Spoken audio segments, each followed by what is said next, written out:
Hello hi ನಮಸ್ಕಾರ. ನಮ್ಮ ಚಾನಲ್ನ ಇನ್ನು ಯಾರು ಸಬ್ಸ್ಕ್ರೈಬ್ ಮಾಡಿಲ್ವೋ ಸಬ್ಸ್ಕ್ರೈಬ್ ಮಾಡಿ, ಲೈಕ್ ಮಾಡಿ, ಕಮೆಂಟ್ ಮಾಡಿ ಮತ್ತು ಶೇರ್ ಮಾಡಿ. ಅವನು ಮತ್ತು ಶ್ರಾವಣಿ ಸೀರಿಯಲಲ್ಲಿ ಇವತ್ತು ಏನಾಗ್ತಾ ಇದೆ ಅಂತ ನೋಡೋಣ ಬನ್ನಿ. ಈ ಕಡೆ ಸಂಯುಕ್ತ ಮತ್ತು ಇವರೆಲ್ಲರೂ ಕೂತ್ಕೊಂಡಿರ್ತಾರೆ. ಡಾಕ್ಟರ್ ರೇಖಾ ಕೂಡ ಕೂತ್ಕೊಂಡು ಜ್ಯೂಸ್ ಕುಡಿತಾ ಇರ್ತಾರೆ. ಜ್ಯೂಸ್ ಕುಡಿಯೋ ಪಾರ್ಟಿಯಲ್ಲಿ ಇದು ಮಾಡ್ತಾ ಇರ್ತಾರೆ. ಆವಾಗ ಇವರು ರೇಖಾ ಅವರೆಲ್ಲರಿಗೂ ಗೊತ್ತಿರೋದು ಅವ್ರಿಗೆ ಗೊತ್ತಿರಲ್ಲ, ಇವ್ರಿಗೆ ಮಮತಾ ಅವ್ರಿಗೆ ಗೊತ್ತಿರಲ್ಲ. ಅಕ್ಕ ಏನಕ್ಕ ನಿನಗೆ ಇವರು ಡಾಕ್ಟರ್ ರೇಖಾ ಅವರು ನಿನಗೆ ಮೊದಲೇ ಗೊತ್ತಾ? ನಮಗೆ ಗೊತ್ತಿಲ್ಲ ಅಂತ ಹೇಳ್ದೆ ನೀನು ಅಂತ ಹೇಳ್ತಾ ಇರ್ತಾರೆ. ಅಯ್ಯೋ ಅದೊಂದು ಕತೆ ಬಿಡು. ಇವರು ನನಗೆ ಗೊತ್ತಿತ್ತು ಈ ಅಭಿ ಇನ್ನೊಬ್ಬರನ್ನ ಡಾಕ್ಟರ್ನ ಪ್ರಭಾಕರ್ ಅವ್ರಿಗೆ ಇದು ಮಾಡ್ತಾನೆ ಅಂತ, ನಮ್ಮ ಮನೆ ಡಾಕ್ಟರ್ನ ಕೇಳ್ತಾನೆ ಅಂತ ನನಗೆ ಗೊತ್ತಿತ್ತು. ಅದಕ್ಕೋಸ್ಕರನೇ ನಾನೇ ಅವ್ರಿಗೆ ಮೊದಲೇ ಹೇಳಿದ್ದೆ, ಒಬ್ಬರು ಒಳ್ಳೆ ನ್ಯೂರಲಾಜಿಸ್ಟ್ ಬೇಕು ಅಂತ ಹೇಳಿದ್ದೆ ನಾನು. ಅದಕ್ಕೋಸ್ಕರ ಅವ್ರು ಏನು ಮಾಡಿದರು, ಡಾಕ್ಟರ್ ರೇಖಾನ ಇದು ಮಾಡಿದ್ರು. ಅವ್ರು ನನಗೆ ಮೊದಲೇ ಗೊತ್ತು, ಆವಾಗ ಗೊತ್ತಾಗಿರೋದೇ ಈ ರೇಖಾ ನನಗೆ ಅಂತ ಹೇಳ್ತಾರೆ. ಓ ಹಂಗಂದ್ರೆ ನಿಮಗೆ ಇವ್ರು ಮೊದಲೇ ಗೊತ್ತಿತ್ತಾ? ಅವಾಗ ಗೊತ್ತಿಲ್ಲ ಅಂತ ಹೇಳೋದ್ರಲ್ಲೇ ನನಗೆ ಗೊತ್ತಾಯಿತು ಬಿಡು ಅಂತ ಸಂಯುಕ್ತ ಅವ್ರ ಗಂಡ ಹೇಳ್ತಾರೆ. ಆವಾಗ ಓ ಹೌದು ಅಂತ ಇವ್ರು ಹೇಳ್ತಾ ಇರ್ತಾರೆ. ಹಂಗಂದ್ರೆ ಇವರು ಪ್ರಭಾಕರ್ ಅವ್ರನ್ನ ಚೆನ್ನಾಗಿ ನೋಡ್ತೀರಾ? ಹಂಗಂದ್ರೆ ಫುಲ್ ಹುಚ್ಚ ಆಗೋ ಥರ ಮಾಡ್ಬಿಡ್ತೀರಾ? ಎಷ್ಟು ಬೇಗ ಆಗುತ್ತೆ, ಯಾವಾಗ ಆಗುತ್ತೆ ಅಂತ ಸಂಯುಕ್ತ ಅವ್ರ ಗಂಡ ಕೇಳ್ತಾ ಇರ್ತಾರೆ. ಸರ್ ನೀವು ಅಷ್ಟೊಂದು ಅರ್ಜೆಂಟ್ ಮಾಡಬೇಡಿ ಸರ್, ಅಷ್ಟೊಂದು ಅರ್ಜೆಂಟ್ ಮಾಡಿದ್ರೆ ಎಲ್ಲ ನಮ್ಮ ಮೇಲೆ ಬರೋದದು. ನೀವು ಹಂಗೆ ಅರ್ಜೆಂಟ್ ಮಾಡಿದ್ರೆ ಅವ್ರು ಇನ್ನೊಬ್ರು ಡಾಕ್ಟರ್ನ ಇಟ್ಕೊಂಡ್ಬಿಡ್ತಾರೆ, ನಮ್ಮನ್ನು ತೆಗೆದ್ಬಿಟ್ಟು ಬೇರೆ ಡಾಕ್ಟರ್ನ ಇಟ್ಕೊತಾರೆ ಅಂತ ಹೇಳ್ತಾರೆ. ಓ ಹಂಗೆಲ್ಲ ಇದೆನಾ ಹಂಗಾದ್ರೆ ಅಂತ ಹೇಳಿದಾಗ, ಹೌದು ಮತ್ತೆ ಹಂಗೆಲ್ಲ ಆಗುತ್ತೆ ಅಂತ ಹೇಳ್ತಾರೆ.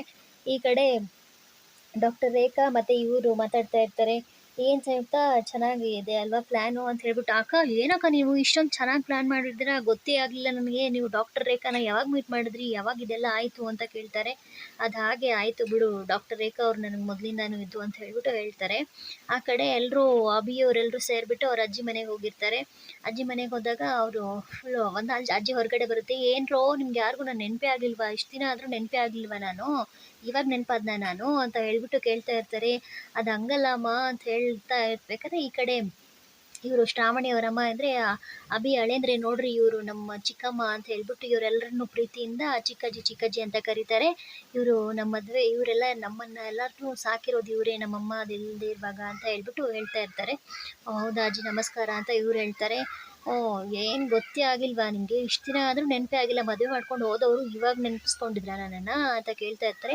ಏನು ಪ್ರಭಾಕರ್ ನಿನಗೂ ನೆನಪಾಗ್ಲಿಲ್ವಾ ನಾನು, ನನ್ನ ಮರ್ತ್ಬಿಟ್ಟ ನೀನು ಅಂತ ಪ್ರಭಾಕರ್ ಅವ್ರನ್ನ ಕೇಳ್ತಾರೆ. ಅವ್ರು ಪ್ರಭಾಕರ್ ಅವ್ರು ಅಂತ ಒಂಥರ ಗೊತ್ತಿಲ್ಲದೆ ಇರೋ ಥರ ಆಡ್ತಾ ಇರ್ತಾರೆ. ಅದು ಅಜ್ಜಿ ಅವ್ರಿಗೆ ಇದು ಇಲ್ಲ ಅಂತ ಹೇಳ್ಬೇಕಂದ್ರೆ, ಇಲ್ಲ ನನಗೆಲ್ಲ ಗೊತ್ತು ಬಿಡು, ನನಗೆ ಸುಕನ್ಯಾ ಫೋನ್ ಮಾಡಿಬಿಟ್ಟು ಎಲ್ಲ ಹೇಳಿದ್ರು ಅಂತ ಅಜ್ಜಿ ಹೇಳ್ತಾರೆ. ಹೌದಾ ಅಂತ ಹೇಳಿದಾಗ ಈ ಕಡೆ ಇವರು ಶ್ರಾವಣಿ, ಓ ನೀನು ಶ್ರಾವಣಿ ಅಲ್ವಾ ಅಂತ ಕೇಳಿದಾಗ, ಏನಜ್ಜಿ ನನ್ನನ್ನು ನೆನಪಾಗ್ಬಿಟ್ರಾ, ನಾನು ಶ್ರಾವಣಿನೇ ಮತ್ತೆ ಅಂತ. ಓ ನೀನೇ ನೋಡು, ನಮ್ಮ ಮನೆ ಹಿಂದ್ಗಡೆ ಇರೋ ಇದು ಚೀಪೆಕಾಯಿ ಗಿಡದಲ್ಲಿ ಚೀಪೆ ಹಣ್ಣು ಹರಿದು ಕೊಡೋ ತನಕ ಬಿಡ್ತಾ ಇರಲಿಲ್ಲ ನೀನು, ಓಡಾಡ್ಕೊಂಡು ತಿಂತಾನೆ ಇದೆ ನಮ್ಮ ಮನೆ ಇದರಿಂದ ಅಂತ ಹೇಳಿದಾಗ ಒಂಥರ ನಾಚ್ಕೊಂಡಂಗೆ ಮಾಡ್ತಾರೆ ಇವರು ಶ್ರಾವಣಿಯವರು. ಅಭಿ ಅದೆಲ್ಲರೂ ನೋಡ್ತಾ ಇರ್ತಾರೆ. ಹಾಗೆ ನನ್ನ ಮದುವೆಗೆ ಯಾಕೆ ಬರಲಿಲ್ಲ ಅಜ್ಜಿ, ಎಲ್ಲ ಸರಿ, ನನ್ನ ಮದುವೆಗೆ ಯಾಕೆ ಬಂದಿಲ್ಲ ನೀವು ಅಂತ ಶ್ರಾವಣಿ ಅವ್ರು ಕೇಳ್ತಾರೆ. ಅದಾ ಈ ರಿಷಿ ಇದ್ದಾಳಲ್ಲ, ಬಾಯ್ ಬಡ್ಕಿ ರಿಷಿ ಬೇಡ ಅಂತ ಹೇಳ್ಬಿಟ್ಲು ನನಗೆ, ಮದುವೆಗೆ ಬಂದರೆ ನೀವು ಇಲ್ಲೂ ಒಂಥರ ಕಡ್ಡಿ ಅಲ್ಲಾಡ್ಸೋದು ಬಿಡಲ್ಲ, ಬರಬೇಡಿ ನೀವು ಅಂತ ಹೇಳ್ಬಿಟ್ರು ನನ್ನನ್ನು ಅಂತ ಹೇಳ್ತಾರೆ. ಆವಾಗ ಎಲ್ಲರೂ ಶಾಕ್ ಆಗಿ ನೋಡ್ತಾರೆ. ಇವಳು ಏನು ರಿಷಿ ನೀನು ಹಂಗೆ ಹೇಳ್ದ ಅಜ್ಜಿಗೆ, ಹಂಗೆಲ್ಲ ಹೇಳ್ತಾರೇನೆ ಅಂತ ಅವರಮ್ಮ ಬೈತಾರೆ.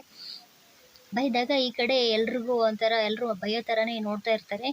ಆಮೇಲೆ ಇಲ್ಲ ಬರ್ತಿದ್ದೆ ನಾನೆಲ್ಲ, ಈ ರಿಷಿ ಗೊತ್ತಲ್ಲ ಅಜ್ಜಿ ನಿಮಗೆ, ಈ ಥರ ಮಾಡ್ತಾಳೆ ಅವಳು, ಹಂಗೆ ಮಾಡೋದು ಅಂತ ಗೊತ್ತಲ್ವಾ ಅಜ್ಜಿ ನಿಮಗೆ ಅಂತ ಅವರಮ್ಮ ಹೇಳ್ತಾರೆ.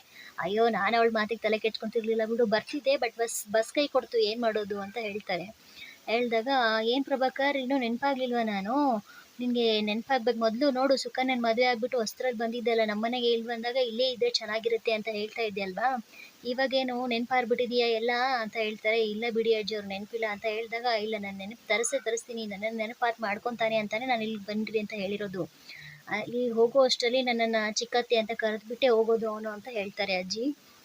ನಾನು ಈ ಕಡೆ ಸರಿ ಆಯಿತು ಅಂತ ಎಲ್ಲರೂ ಖುಷಿ ಪಡ್ತಾ ಇರ್ತಾರೆ. ಹಾಗೆ ಶ್ರಾವಣಿ ಕೂಡ ಖುಷಿ ಪಡ್ತಾ ಇರ್ತಾರೆ. ಎಲ್ಲರೂ ಮನೆಯವರೆಲ್ಲರೂ ಖುಷಿಯಿಂದ ಮಾತಾಡ್ತಾ ಇರ್ತಾರೆ. ಆ ಕಡೆ ಇವರು ಪಾರ್ಟಿ ಮಾಡ್ತಾ ಇರ್ತಾರಲ್ಲ, ಆ ಕಡೆ ಅವ್ರನ್ನ ತೋರಿಸ್ತಾರೆ.